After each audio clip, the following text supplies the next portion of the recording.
Assalamualaikum warahmatullahi wabarakatuh. Innal hamdalillah nahmadu wa nasta'inu wa nastaghfiruh wa nu'minu bihi wa natawakkalu alayh wa na'udzu billahi min syururi anfusina wa min sayyiati a'malina may yahdihillahu fala mudilla lahu wa may yudlilhu fala hadiya lahu asyhadu an la ilaha illallah wahdahu la syarika lahu wa asyhadu anna muhammadan abduhu wa rasuluh. Allahumma salli wa sallim ala sayyidina Muhammad wa ala ali sayyidina Muhammad. Qala Allah Ta'ala fil Qur'anil Karim, a'udzu billahi minasy syaithanir rajim. Ya ayyuhalladzina amanu taqullaha wa qulu qawlan sadida yuslih lakum a'malakum wa yaghfir lakum dhunubakum wa may yuti'illaha wa rasulahu faqad faza fawzan 'azima. Qala Rasulullah sallallahu alaihi wasallam, kullu ummati yadkhulunal jannah illa man aba.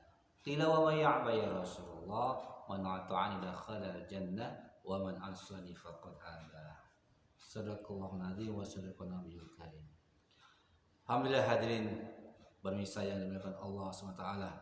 Sesungguhnya kejayaan, kesuksesan, kebahagiaan hakiki terletak dalam pengamalan agama yang sempurna, yakni sejauh mana kita mentaati segala perintah Allah, menjauhi semua larangan Allah, mengikuti apa yang telah disampaikan oleh baginda Rasulullah Sallallahu Alaihi Wasallam, maka sejauh itulah kebahagiaan hakiki akan kita dapatkan. Hadirin Allah SWT zat yang maha pencipta. Segala sesuatunya itu selain Allah adalah ciptaan Allah. Kita ini adalah makhluknya Allah. Allah telah menciptakan kurang lebih 18.000 jenis makhluk. Allah ciptakan matahari, bulan, bintang. Allah ciptakan bumi dengan segala isinya. Semua ciptaan Allah Subhanahu wa ta'ala. Allah ciptakan langit 7 lapis. Kata orang, di atasnya ada langit. Betul. Karena Allah ciptakan langit berlapis-lapis. Sebelumnya kita pernah bicarakan bagaimana bumi kita ini. Di luar bumi kita ada tata surya. Bumi ini sangat kecil kalau dibandingkan dengan tata surya yang berpusat di matahari. Tapi tata surya juga kecil kalau dibandingkan dengan galaksi. Karena matahari adalah bintang, sedangkan dalam satu galaksi ada kurang lebih 100 miliar bintang. Semua bintang-bintang yang memutari pusat galaksi. Tapi galaksi juga kecil kalau di luar galaksi lagi. Ternyata ada galaksi-galaksi yang lain berputar mengelilingi pusat nebula. Dalam satu nebula itu kurang lebih 100 miliar galaksi. Allahu Akbar. Berapa besarnya jagat raya ini. Dan kalau seandainya itu jagat raya itu masih dalam langit pertama, bagaimana langit kedua? Begitu besar alam semesta ini aja kita tak terbayangkan betapa besar. Allah menciptakan langit, Pak. Langit pertama ini besarnya dibandingkan dengan bumi ini seperti cincin di padang pasir. Bumi ini seperti cincin atau seperti debu di tengah padang pasir yang sangat luas. Kemudian kita naik ke atas. Ternyata di langit pertama ada langit kedua. Langit pertama ini dibandingkan dengan langit kedua, langit pertama ini seperti cincin di tengah padang pasir. Coba. Tadi langit pertama seperti padang pasir, sedangkan bumi ini seperti cincin. Coba bayangkan, dibandingkan langit pertama saja kita ini seperti debu, ya enggak? Bumi seperti cincin. Kalau bumi seperti cincin, kita ada di dalam cincin tersebut, berarti kita seperti debu, ya enggak? Kecil sekali kita ini. Kecil sekali dibandingkan dengan langit pertama. Langit pertama seperti padang pasir. Tapi langit pertama kalau dibandingkan dengan langit kedua, langit pertama seperti cincin, langit kedua seperti padang pasir. Allahu Akbar. Kalau langit pertama saja seperti cincin, bumi seperti apa coba? Kita seperti apa coba? Baru sampai langit kedua kita sudah gak bisa membayangkan ciptaan Allah saja. Langit. Naik ke atas lagi Bapak yang mulia. Langit kedua tadi yang sudah nggak bisa kita bayangkan kalau dibandingkan dengan langit ketiga. Langit kedua seperti cincin, langit ketiga seperti padang pasir. Allahu Akbar. Coba bayangkan, bisa nggak? Langit kedua seperti cincin, langit pertama seperti apa? Langit pertama aja nggak seperti apa, nggak terbayangkan. Gimana dengan bumi kita yang ada di dalamnya? Allah. Itu sampai langit ketiga aja kita nggak bisa membayangkan besarnya gitu. Kemudian naik ke atas lagi, langit ketiga dibanding langit keempat seperti cincin di tengah padang pasir. Allahu Akbar. Makin ke atas makin besar, makin luas. Langit ketiga seperti cincin kalau dibandingkan dengan langit keempat. Naik ke atas lagi, naik keempat, langit keempat kalau dibandingkan dengan langit kelima juga seperti cincin di tengah padang pasir. Allahu Akbar, sudah nggak terbayang lagi.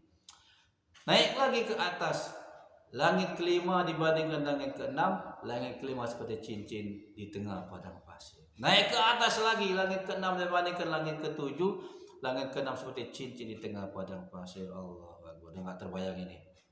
Sudah nggak terbayang berapa luasnya ini semua.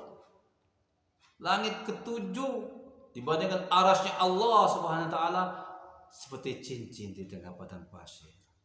Bagaimana Allah zat yang maha menciptakan ini semua Bapak yang mulia. Maka langit saja kita nggak bisa bayangkan berapa besar ya. Kalaulah seandainya jagat raya ini yang terdiri dari galaksi-galaksi juta, 100 miliar galaksi dalam satu nebula itu di bawah langit pertama, bagaimana besarnya langit kedua coba? Bagaimana besarnya langit ketiga? Bagaimana besarnya langit keempat? Kelima, keenam, ketujuh. Allahu Akbar. Tak mampu kita membayangkan apa yang mulia. Enggak mampu membayangkan ini semua. Allah yang menciptakan semuanya ini apa yang mulia. Dan satu, Allah ciptakan satu makhluk yang lebih besar daripada langit tadi. Allah, langit aja nggak terbayang, yaitu malaikat Jibril alaihissalam. Malaikat Jibril alaihissalam kalau berdiri dengan wujud aslinya, kepalanya sampai ke langit ketujuh, kakinya sampai bumi ketujuh. Bumi juga 7 lapis apa yang mulia. Bagaimana besarnya malaikat Jibril alaihissalam coba? Tadi langit saja nggak bisa kita bayangkan besarnya kan? Langit pertama dibanding langit kedua seperti cincin pada pasir, begitu seterusnya. Makin besar, makin besar. Sedangkan malaikat Jibril kalau berdiri dengan wujud aslinya, kepalanya sampai ke langit ketujuh. Allahu Akbar. Lah kalau malaikat Jibril kepalanya sampai langit ketujuh, bumi ini seperti apa di tangannya malaikat Jibril? Coba bayangkan saja, bayangkan. Bumi ini seperti debu saja kali di tangannya malaikat Jibril alaihissalam. Mungkin sekali pites, sekali apa namanya titis gitu, hancur lebur. Allah. Itu malaikat Jibril alaihissalam. Belum malaikat yang lain yang lebih ada yang lebih besar lagi. Israfil, Israel, Mikail, besar lagi mereka. Maka ketika Rasulullah memerintahkan perang kepada para sahabat untuk mengalahkan orang kafir, sebenarnya Rasulullah kalau ingin cari kemenangan, nggak susah-susah nyuruh sahabat berperang. Cukup minta satu malaikat saja hancurkan itu orang kafir. Jangan ke satu malaikat. Apa namanya? Satu malaikatnya cukup hancurkan orang kafir. Bagi malaikat bumi aja seperti debu. Bumi ini seperti debu bagi malaikat Jibril alaihissalam. Karena hancurkan bumi ini total sekali pites aja, sekali pencet aja. Allahu Akbar. Tapi Rasulullah SAW menguji keimanan para sahabat, apakah mereka yakin kepada kebesaran Allah, apakah mereka yakin pada kekuatan makhluk di depan mereka, kekuatan musuh di depan mereka. Allahu Akbar. Adalah satu orang beriman yang berjuang jadi Allah, yang berjihad di jalan Allah, Allah sertakan 70.000 malaikat satu orangnya. Allahu Akbar. Satu orang yang berjihad itu di zaman Rasulullah SAW itu satu orangnya 70.000 malaikat. Coba bayangkan. Satu saja cukup mengalahkan mereka sebenarnya. Tapi karena untuk memuliakan orang yang beriman, Allah kirim 70.000 malaikat. Allah, nggak terbayang itu. Maka Allah katakan, apakah kamu menyangka kamu yang membunuh mereka? Tidak. Kamilah yang membunuh mereka, orang-orang kafir tersebut. Maka sahabat itu kalau berperang, itu pedang baru dicabut sudah gelempangan gitu. Jadi pedang itu baru dicabut saja sudah bergelempangan. Coba bayangkan, siapa yang bunuh mereka? Kalau enggak malaikat-malaikat Allah SWT. Kembali tadi apa yang mulia, Allah ciptakan malaikat Jibril besarnya sampai ke langit ketujuh. Begitu besarnya coba. Kemudian Allah Ta'ala ciptakan juga surga. Surga untuk Sayyidina Abu Bakar radhiyallahu anhu yang sangat luas, sangat panjang. Maka Jibril alaihissalam tertarik untuk mengiringinya, mengitari, minta izin sama Allah, ya Allah, izinkan hamba mengitari surganya Abu Bakar. Maka diizinkan oleh Allah SWT. Maka malaikat Jibril alaihissalam dengan wujud aslinya yang sampai ke langit ketujuh, kekuatannya dilipat gandakan menjadi 70.000 kekuatan malaikat. Coba. Padahal Jibril itu adalah penghulunya para malaikat, pemimpinnya para malaikat, kecepatannya luar biasa, kecepatan biasanya. Satu malaikat yang paling rendah kecepatannya adalah sama dengan kecepatan cahaya. 300.000 km per detik. Kecepatan cahaya itu kalau sekali melesat itu 300.000 km. Maka Jibril alaihissalam lebih cepat lagi dari itu satu detiknya. Bahkan Allah lipat gandakan 70.000 lagi. Coba bayangin berapa sedetiknya, berapa juta kilometer. Coba nggak terbayang itu. Kecepatan malaikat Jibril salam ini lipat gandakan 70.000 kekuatan para malaikat. Coba. Satu detiknya itu berjuta kilometer. Terbang mengitari surga Abu Bakar. Maka dia terbang sehari, 2 hari, sebulan, 2 bulan, setahun, 2 tahun, kurang lebih 70 tahun, dalam satu riwayat 70.000 tahun, wallahu alam. Maka Jibril mengitari surga Abu Bakar. Maka kemudian dia bertanya kepada Allah, ya Allah, sudah seberapa jauh, sudah seberapa, sampai di mana aku nih kira-kira menyeberangi surga, mengitari surga Abu Bakar ini. Kata Allah, kamu baru mengitari halamannya saja. Allahu Akbar. Itu malaikat Jibril dengan kekuatan yang sangat cepat sekali, kekuatan 70.000 malaikat. Padahal malaikat yang paling rendah kecepatannya 300.000 km per detik. Itu dengan kecepatan yang luar biasa, suatu detiknya saja.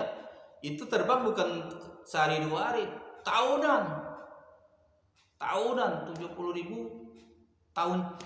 Kecepatan malaikat tercepat. Kira-kira berapa luas surga Abu Bakar? Coba.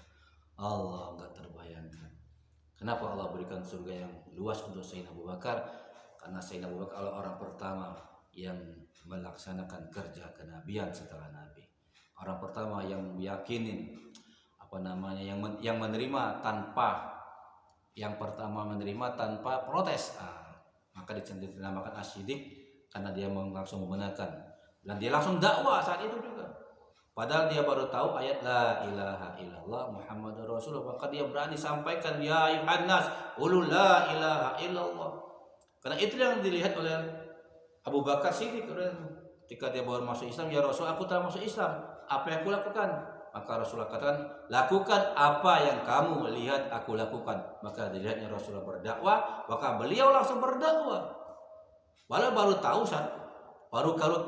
tahu kalimat iman la ilaha illallah Muhammadur Rasulullah. Maka dia sampai kepada semua orang, ya ayuhan nas qul la ilaha illallah tuflihu. Abu Bakar yang dihormati, yang dianggap bangsawan, karena seluruh tokoh-tokoh yang ada di Mekah Madinah itu miliknya Abu Bakar, di konglomeratnya orang sana saat itu. Tapi karena telah mendakwakan agama, maka sunnatullah berlaku, dia pun dipukuli sampai pingsan. Ketika sadar dia tidak mikir dirinya sendiri. Yang diingat bagaimana keadaan Rasulullah, Allahu Akbar. Itulah perjuangan Sayyidina Abu Bakar Siddiq radhiyallahu. Maka seluruh pahala para sahabat, pahala Umar, pahala Utsman, pahala Ali mengalir pada Abu Bakar. Bahkan seluruh para sahabat, bahkan pahala seluruh tabi'in, bahkan pahala seluruh tabi'in, bahkan seluruh pahala umat ini sampai akhir zaman, sampai bayi yang lahir mengalir semua kepada Abu Bakar radhiyallahu anhu. Allahu Akbar.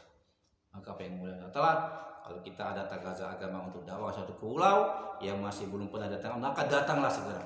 Datanglah satu pulau, walaupun dakwah belum sampai di sana, maka kita datanglah pertama kali. Maka kalau nanti suatu saat Allah kasih hidayah pada suatu pulau tersebut, sehingga di situ dapat hidayah, banyak orang Islam di sana, maka seluruh pahala orang satu pulau itu akan mengalir kepada kita. Allahu Akbar. Karena pahala dakwah ada pahala yang tidak bisa dihitung oleh malaikat sekalipun, hanya Allah yang mampu menghitungnya, karena pahalanya belum berhenti. Selagi bumi ini masih berputar, selagi matahari masih bersinar, pahala dakwah orang yang telah mendakwakan ini, walaupun mereka sudah mati, pahala terus mengalir sampai hari kiamat. Allahu Akbar. Semoga Allah beri kepahaman pada kita dan kemampuan untuk bisa amalkan dan juga sampaikan. Subhanallah bihamdi, subhanakallahumma wa bihamdika, asyhadu an la ilaha illa anta, astaghfiruka wa atubu ilaik. Assalamualaikum warahmatullahi wabarakatuh.